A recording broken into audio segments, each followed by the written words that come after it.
Bom, gente, eu vou fechar aqui a nossa edição de hoje cumprimentando o nosso último entrevistado, que já nos aguarda aqui do outro lado da tela. Eu saúdo o engenheiro eletricista e ex-conselheiro da Eletronorte, Ícaro Chaves. Ícaro Chaves, bom dia.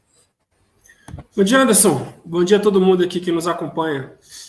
Alegria te receber aqui de novo, camarada. Há um bom tempo que a gente não conversa aqui no nosso programa. Obrigado por você aceitar ao nosso convite para falarmos um pouco aí, o Ícaro, a respeito de um tema que a gente repercutiu, inclusive, aqui no Faixa Livre alguns dias atrás, a respeito dessa possibilidade de venda da Amazonas Energia, que é uma distribuidora atualmente controlada pela empresa Oliveira Energia, a venda que pode se consolidar para uma das empresas dos irmãos Batista, o grupo Âmbar.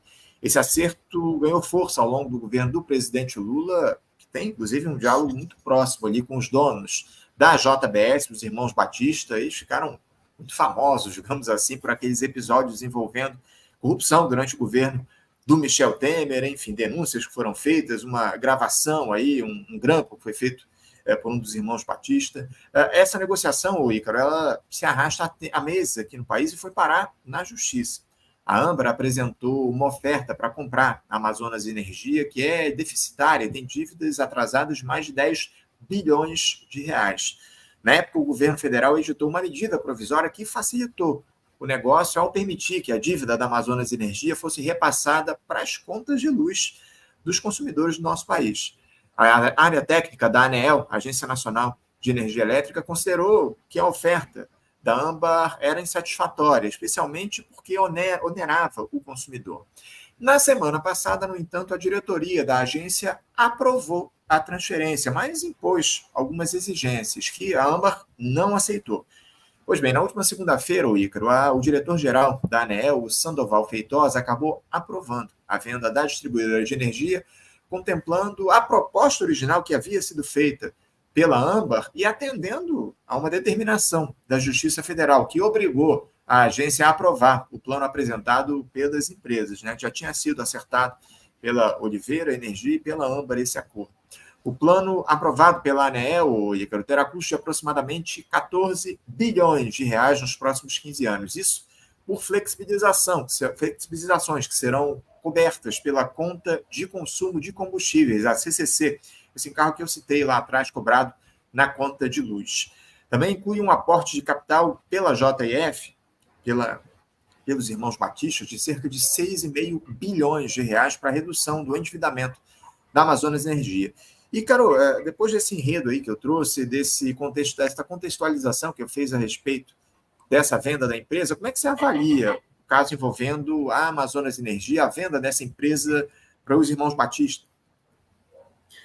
Olha, Anderson, esse problema é um problema mais antigo do que parece. Na verdade, é um problema histórico. A distribuição de energia é um setor que ele exige que as pessoas paguem. É a primeira questão. Ele exige, como qualquer setor econômico, uma rentabilidade do capital investido. E na Amazônia, especialmente no estado do Amazonas, isso nunca aconteceu. O que acontece? A Amazonas Energia, antes, né, era uma empresa estadual. No governo Fernando Henrique, essa empresa foi colocada para privatização, junto com outras empresas do Acre, de Rondônia, né, de Roraima, foram colocadas para privatização naquele processo de privatização, só que ninguém quis comprar essas empresas, por um motivo óbvio, elas não dão lucro. Do ponto de vista, você pensar como uma estrutura de mercado, não dá lucro. Então, um empresário não vai entrar num negócio que não dá lucro. A única condição de dar lucro àquele empreendimento ali, sendo sincero, é se cobrasse uma tarifa que o consumidor não tem condições de pagar. Porque, primeiro, há, historicamente, uma inadimplência grande. Segundo, o próprio estado do Amazonas, a própria região amazônica é uma região extremamente desafiadora do ponto de vista da distribuição de energia elétrica. Você pode imaginar o que é distribuir energia elétrica em municípios que ficam isolados no meio da floresta, né? Uma cidade complexa como Manaus, por exemplo, e assim por diante. Então, né, ainda no governo Fernando Henrique, essas empresas foram federalizadas, inclusive a Amazonas Energia, né? Que antes tinha outro nome. E ela ficou nos braços da Eletrobras, ficou sob a guarda da Eletrobras, juntamente com as distribuidoras do Piauí, de Alagoas, do Acre, de Rondônia, de Roraima. Essas empresas ficaram sob a Eletrobras. Por quê? Porque o mercado não quis. por esse simples motivo. O mercado não quis essas empresas. Não eram lucrativas. O mercado quer distribuir energia em Brasília, em São Paulo, né? Onde dá lucro. Não quer distribuir lá no meio do mato. Com todo respeito aos colegas do Amazonas, né? Mas é difícil você fazer esse trabalho ali. Então, essas empresas vieram para a Eletrobras e continuaram dando prejuízo sobre a Eletrobras. Só que como a Eletrobras era uma empresa que ela dava lucro no negócio de transmissão e de geração de energia, esse lucro da Eletrobras sustentava o prejuízo dessas distribuidoras. Digamos que fosse uma política compensatória, né? Então, o lucro que a Eletrobras obtinha dos brasileiros vendendo energia, que é um negócio lucrativo, bastante lucrativo, a Eletrobras é uma empresa, sempre foi uma empresa bastante lucrativa, cobrir o prejuízo de se manter energia para as populações da Amazônia, especialmente do estado do Amazonas. Só que no governo Bolsonaro, ele resolveu acabar com isso e vendeu essas empresas. No caso da Amazonas Energia, o que aconteceu? Não teria como essa empresa ser lucrativa. Então, por que alguém compraria uma empresa que não dava lucro? O que aconteceu naquele momento ali, Anderson, foi o seguinte. No governo Bolsonaro, o Ministério das Minas e Energia, o ministro, o almirante Bento, lá das joias, e a secretária executiva dele, eles fizeram, isso eu sei bastante, até porque eu trabalhei na Eletronorte, eu fui conselheiro, então eu tenho essas informações, a gente discutia isso direto lá. Então falaram o seguinte, olha, a empresa, você está tomando a empresa zerada, a empresa não tem passivo, e ela também não tinha ativo. Você sabe por quanto foi vendida a Amazonas Energia para o Grupo Oliveira? Por 50 mil reais. 50 mil reais, Ica? Você não compra um carro por 50 mil reais. Ela foi vendida por 50 mil reais. Por quê? Porque ela, de fato, tinha uma dívida grande, mas o ativo dela é compensável. Então, vamos dizer que é uma empresa sem patrimônio líquido, porque o tanto que ela tinha de ativo, ela tinha de dívida. O pessoal do Oliveira Energia falou, olha, beleza, vamos comprar. E ficaram com essa empresa. Só que, quando eles entraram na empresa, eles descobriram que não tinha essa coisa de dívida zero. Eles tinham uma dívida com a Eletronorte, que era a empresa que vendia energia para eles. De onde vinha a energia que eles compravam? Principalmente das termoelétricas, que eram da Eletronorte. Então, a Eletronorte tinha essas termoelétricas, que vendiam energia para a Amazonas Energia, que não pagavam. Não pagava por quê? Porque a inadimplência é enorme, porque, enfim, uma série de situações ali. Aí, essa dívida que hoje calcula-se que ela estaria na casa dos 10 bilhões de reais. Era uma dívida que a Amazonas Energia, do Grupo Oliveira, tinha com a Eletrobras. Uhum. O que acontece? Pela legislação regulatória, a Eletrobras tinha algumas opções. Ela poderia continuar tentando receber, que não recebia, eles não pagavam, ou então ela podia pedir a caducidade da concessão da Amazonas, porque assim, você coloca no CADIM, Cadastro de Inadimplente, simples assim. Você pode colocar aí alguém que te deve, você vai lá, coloca no CADIM. E aí, só que pela legislação regulatória, se a empresa está no cadastro de inadimplentes, ela vai perder a concessão. Isso é sério. Qual o problema de perder a concessão? Quem é que mais perderia dinheiro se a Oliveira Energia perdesse a concessão? A Eletrobras. Por quê? Porque essa dívida, esse ativo, a dívida que a Amazonas Energia tinha com a Eletrobras ia virar pó. Você vai cobrar de quem se a empresa faliu? Porque aí você vai vai entregar aquela concessão para outro concessionário. Então a Eletrobras tomaria um prejuízo de cerca de 10 bilhões de reais. E como é que resolve isso? Só resolve isso com o governo. Desde o governo Bolsonaro, que já estavam se tratando de uma solução para isso. Então essa história não é agora. Não começou agora. Desde o governo Bolsonaro. Qual foi a alternativa que a própria Eletrobras vislumbrou para não tomar esse calote de 10 bilhões de reais?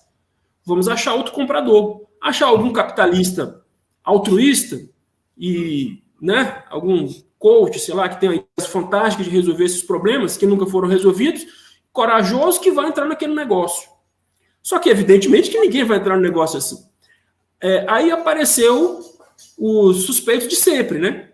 Porque é a tal da política dos campeões nacionais. Assim, ao que me parece, o grupo do JBS é o pau para toda a obra dos governos, né? Os governos precisam de um capitalista para ajudar, chama eles. Então, eles vieram para cumprir esse papel. Mas, evidentemente, essa turma não rasga dinheiro, Anderson. Então, eles falaram, tudo bem, eu entro, mas eu preciso de garantias de que eu não vou ficar com esse prejuízo.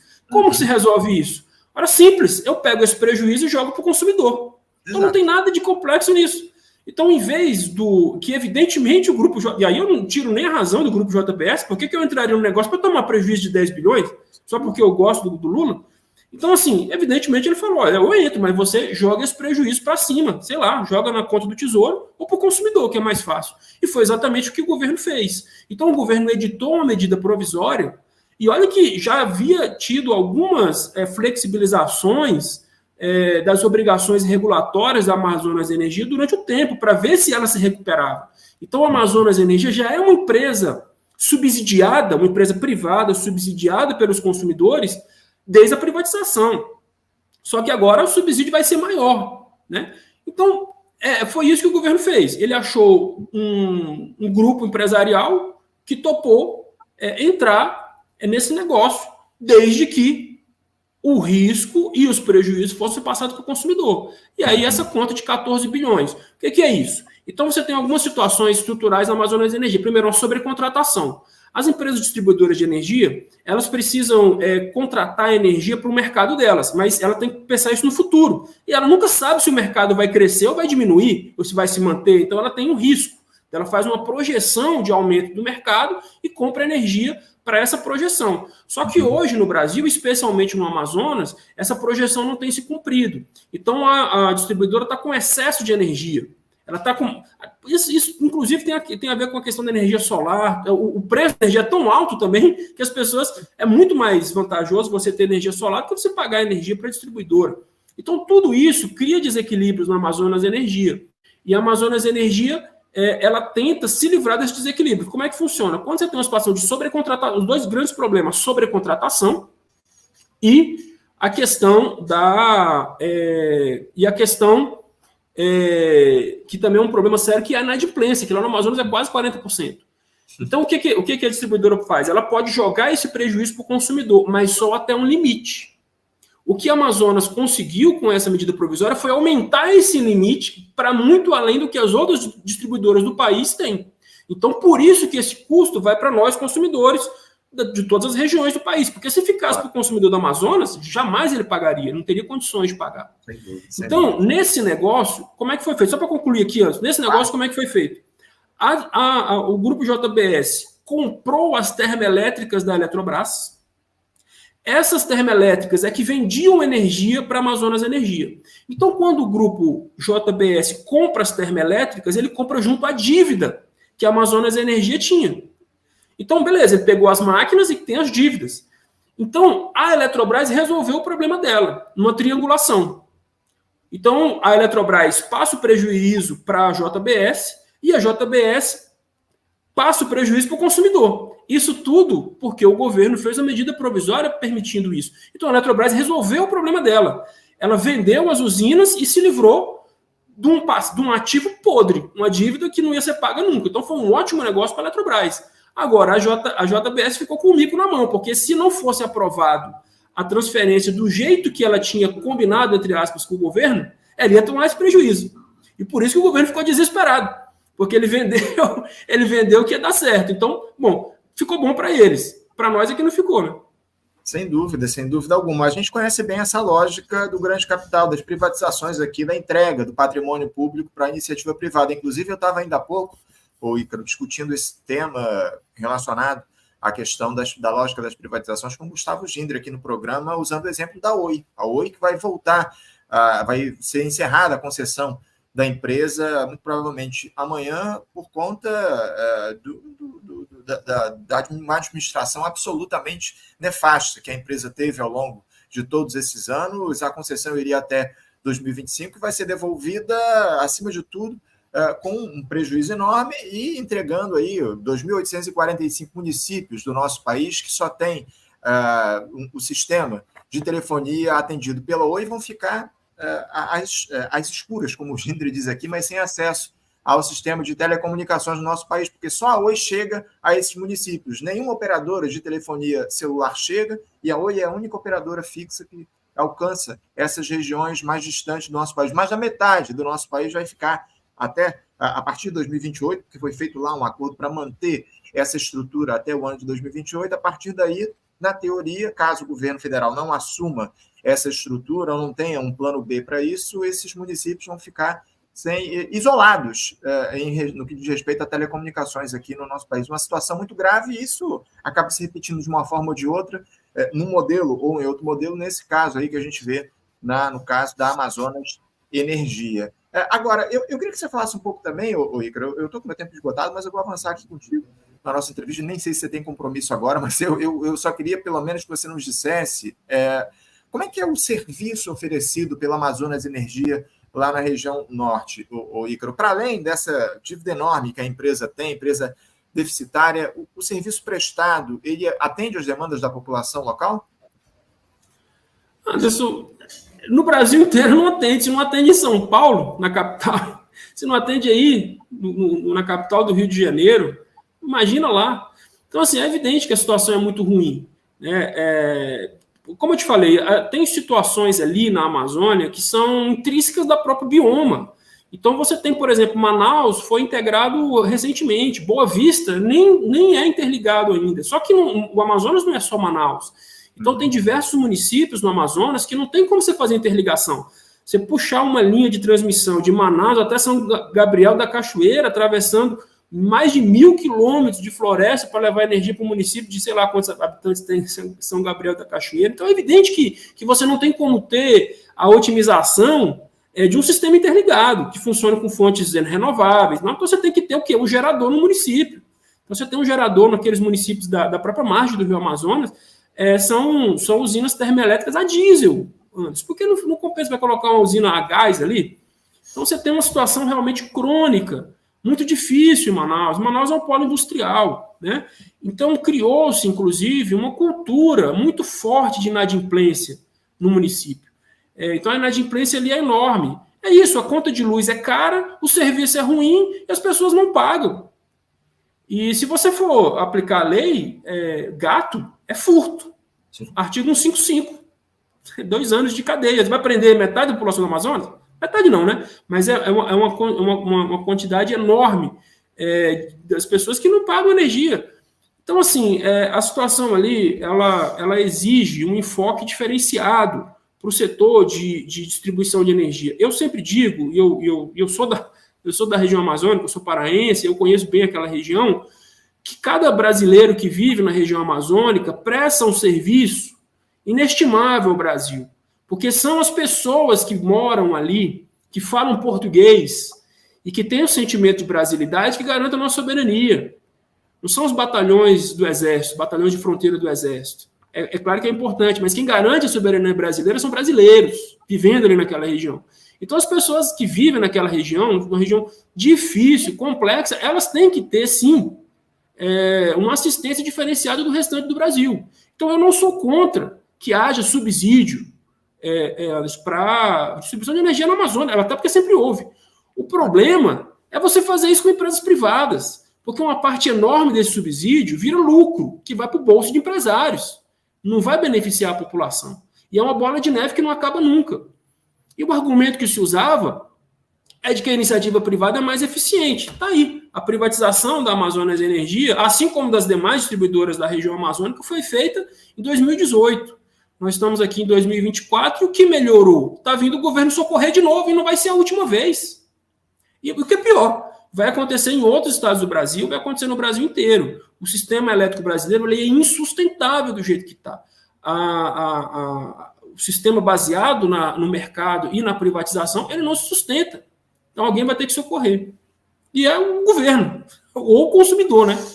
É isso. Ou é o Estado brasileiro ou é o consumidor. Acima de tudo, o povo que não tem, que vê as condições de vida aí cada vez piores. A situação na Amazônia é muito grave, como você traz aqui para a gente. As pessoas não têm condições de pagar a conta de energia diante desse quadro que está colocado. Eu queria que você falasse, para a gente fechar aqui, Ícaro, eu acabei de ler aqui na grande imprensa que o IPCA, o índice de inflação aqui no nosso país, subiu 0,44% por conta, especialmente da disparada das contas de energia elétrica no nosso país. A gente teve aí o implemento da bandeira vermelha, nível 2 aqui, que encareceu a energia elétrica e isso acabou afetando o índice de inflação no nosso país. Eu queria que você falasse um pouco a respeito desse cenário do setor elétrico. Como é que você vê, Ícaro, o governo Lula atuando nesse setor? Infelizmente, parece que a ideia de se reestatizar a Eletrobras foi completamente abandonada por essa gestão. Ainda discute-se lá a respeito daquela questão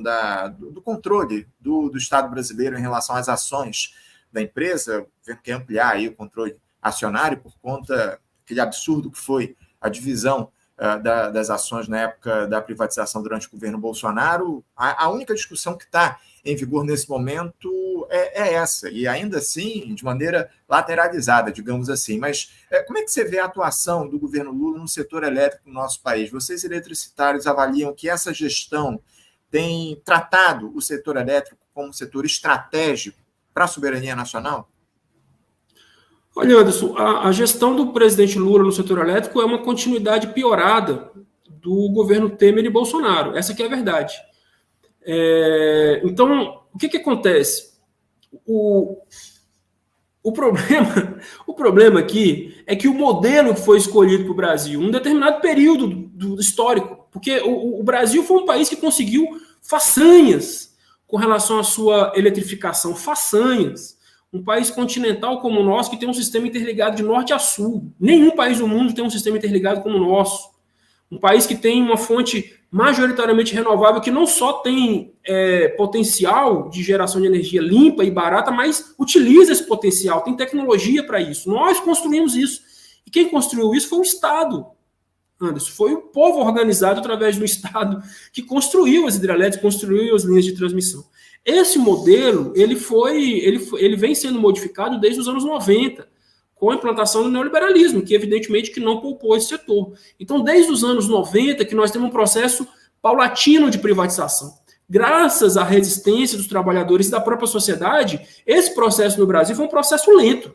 Então, ele começou nos anos 90 e só se conclui agora. Só se conclui agora com a privatização da Eletrobras. Então, o sistema elétrico brasileiro, 99% dele é privatizado. E esse modelo deu errado.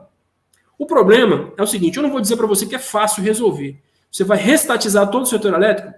É difícil fazer isso. Mas o fato é que está comprovado que entregar para a iniciativa privada o setor elétrico não funciona no Brasil e não funcionou em lugar nenhum do mundo.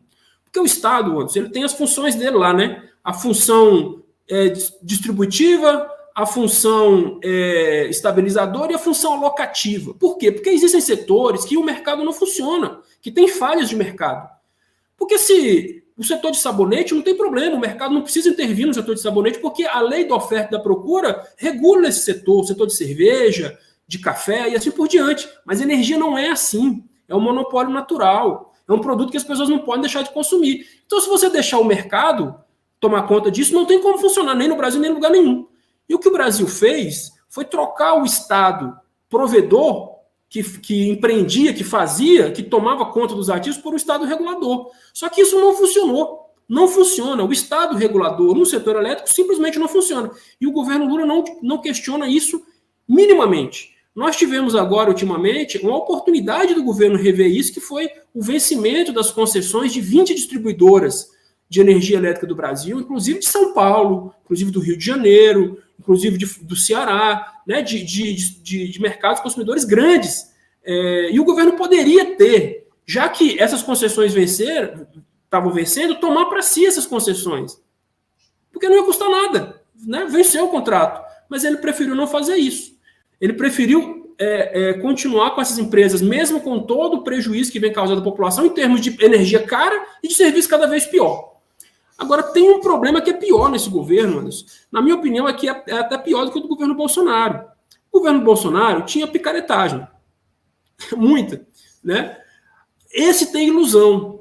Porque, na minha opinião, e eu não estou dizendo que não tem picaretagem porque eu não conheço, só não posso afirmar. Mas tem uma ilusão muito grande, isso é visível, de que incentivando os empresários, nós vamos conseguir desenvolver. Só que o setor elétrico não funciona assim. Então, o que a gente tem visto ultimamente é todo tipo de benesse para transição energética, vamos fazer hidrogênio, fazer não sei o quê. Isso tudo é dinheiro. Isso tudo é dinheiro que sai do contribuinte e que sai principalmente do consumidor. Então, por que adianta você dizer que o Brasil tem 90% da sua fonte renovável, que nós estamos fazendo a transição energética no mundo, se os empresários brasileiros não conseguem produzir com energia cara do jeito que está? De que adianta você dizer para a dona de casa que a energia dela 90% é renovável se ela não consegue pagar a conta de luz?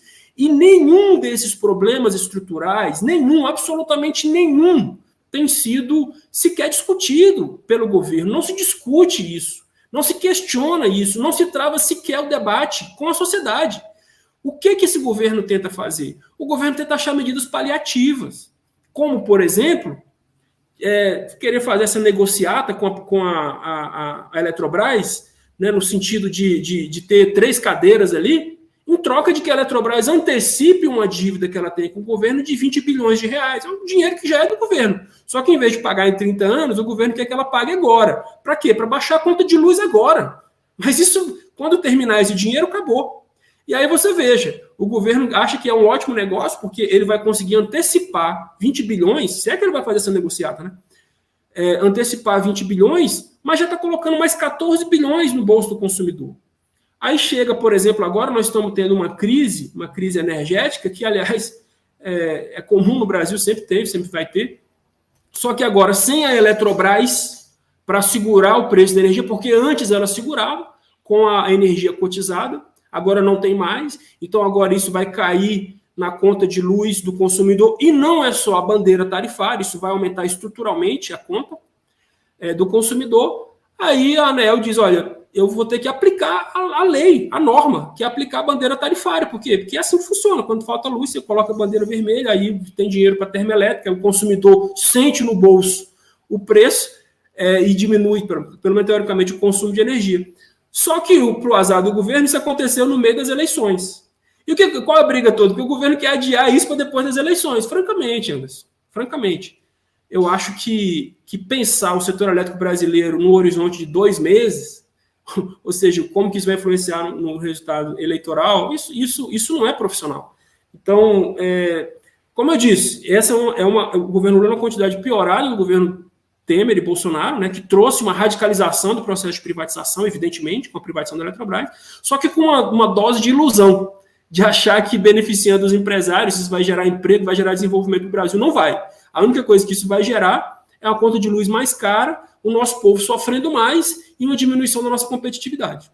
É lamentável tudo isso que você traz aqui para a gente de maneira muito clara, o que é o setor elétrico no nosso país e como o governo Lula tem lidado com as questões que são prioritárias para a população brasileira. Enfim, lamentável todo esse quadro. A gente espera que, a partir, especialmente da mobilização popular, haja uma ação efetiva do Estado brasileiro. Sem mobilização, é muito pouco provável. Tudo indica essa lógica da financiarização aqui dos serviços públicos no nosso país vai continuar avançando e prejudicando demais o povo brasileiro, que já sofre tanto com as condições de vida precárias que a gente tem visto ao longo dos últimos tempos. Ícaro, quero agradecer demais a tua participação aqui, os alertas que você fez em relação ao setor elétrico, tratando também dessa questão mais especificamente da Amazonas Energia. A gente segue em diálogo aqui contigo, analisando, porque tudo indica, a gente vai ter muito que conversar a respeito do setor elétrico ao longo dos próximos meses aqui no nosso país, diante dessa crise que há desse setor. Obrigado pela tua presença e por sempre trazer aqui boas análises a respeito do setor elétrico, viu, Ícaro?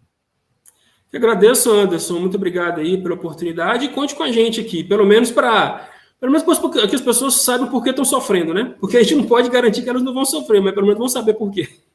É isso. Obrigado, Ícaro, pela tua participação. Um abraço para você, camarada. Até a próxima. Conversamos aqui com Ícaro Chaves. Ícaro Chaves, que é engenheiro, eletricista e ex-conselheiro da Eletronorte. Trabalhou, aliás, dialogou muito aqui com a gente ao longo dos últimos tempos e, mais uma vez, fez esses alertas importantíssimos a respeito da atuação do governo Lula no setor elétrico, os arranjos aí que são construídos para levar essa lógica do entreguismo à frente no nosso país. Lamentável, e quem sofre, mais uma vez, é a população do nosso país. Gente, quero agradecer demais a presença de todos vocês. Vamos encerrando aqui, estou muito atrasado aqui, já avancei